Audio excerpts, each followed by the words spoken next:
16 state governors in Nigeria have endorsed the establishment of state police due to the security challenges facing the country. The National Economic Council disclosed this in a report submitted to the Council at its 140th meeting held virtually and chaired by Vice President Kashim Shettima. The Minister of Budget and Economic Planning, Atiku Bagudu, who briefed State House correspondents virtually after the meeting, said out of the 36 states, 20 state governors and the FCT were yet to make their submission. However, he did not mention the states. The governor who submitted their memos also called for the review of the Nigerian Constitution. Joining me on the news to discuss this is Chima Christian. He is the Executive Director, Africa's Morning Center for Public Policy and Good Governance. Christian, it's good to have you here on the show today. Thank you so much for having me. Grand. Now let's get to it. Now, what could possibly be responsible for the apprehension of the remaining 20 states about endorsing the call for state policing, do you think? Well, I think it's the clear understanding that insecurity in Nigeria has defied federal attention. And if at all that the federal government has been doing something about it, by federal government I mean successive federal governments.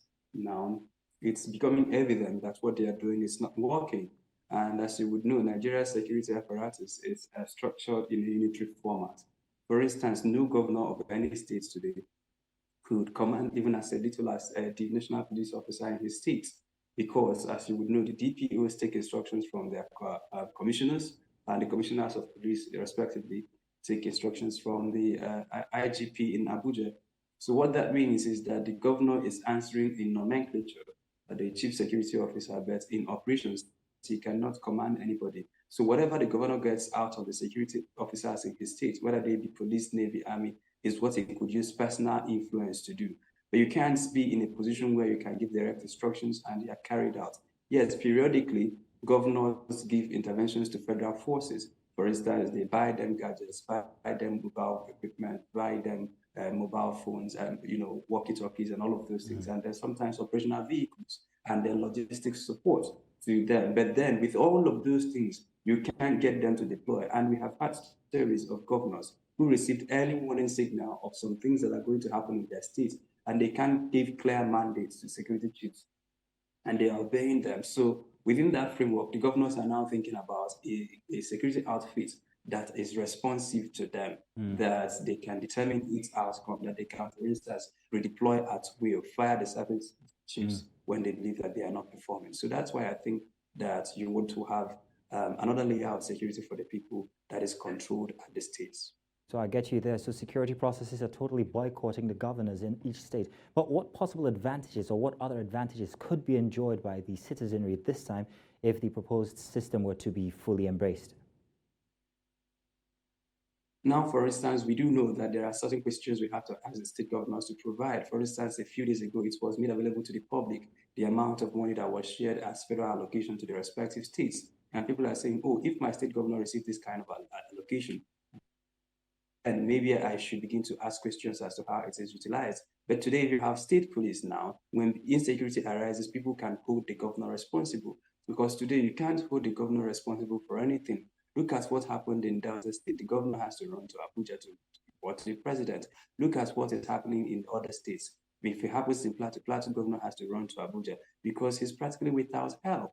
So today, what I believe will happen is that the state police will be more local, more than likely that they'll be sourced locally, and more than likely that they'll be speaking the language of the people, and more than likely that they are closer. But then, these additional layers of protection also confers additional layer of responsibility to the citizens, because now that we have extra police, I mean, we were talking about it, when it eventually happens, citizens will have to be responsive because, as you would know, civil society and the media are not as robust as they should be at the state levels. And that gives rise to possible misuse or abuse of state security apparatus by the several state governments. To whom much is given, much is expected.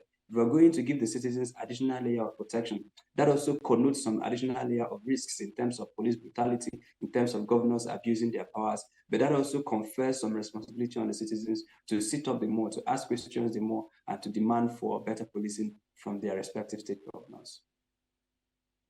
Down to, well, the majority of the populace, the youth. Now, with plenty of apprehension from the youth toward the current system of policing, are we hoping that such a system, if endorsed and activated, could iron out relationships between the citizenry and the Nigerian police? No, no.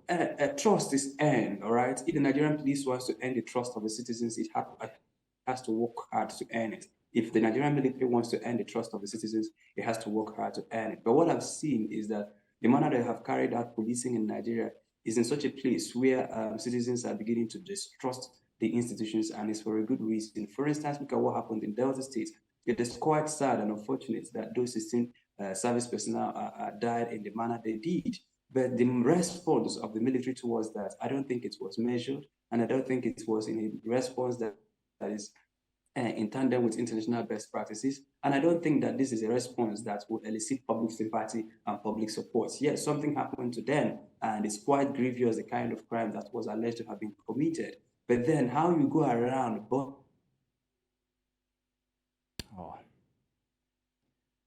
convince them at least, is that in a manner community and then the service personnel. So I believe that if Nigerian police that wants to earn the trust of the citizens, they should work hard for it. And then the state police also, that if they want to earn the trust of the people, that they should work hard for it. But then all the equation and the variables do not lie in the hands of the state structure.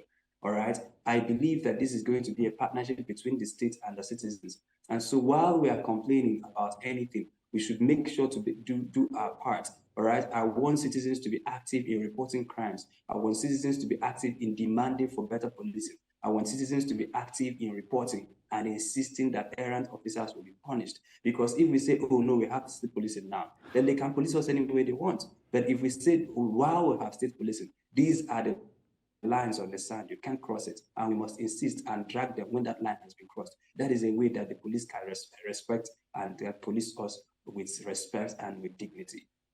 Well, thank you very much, Christian. That will be all for now.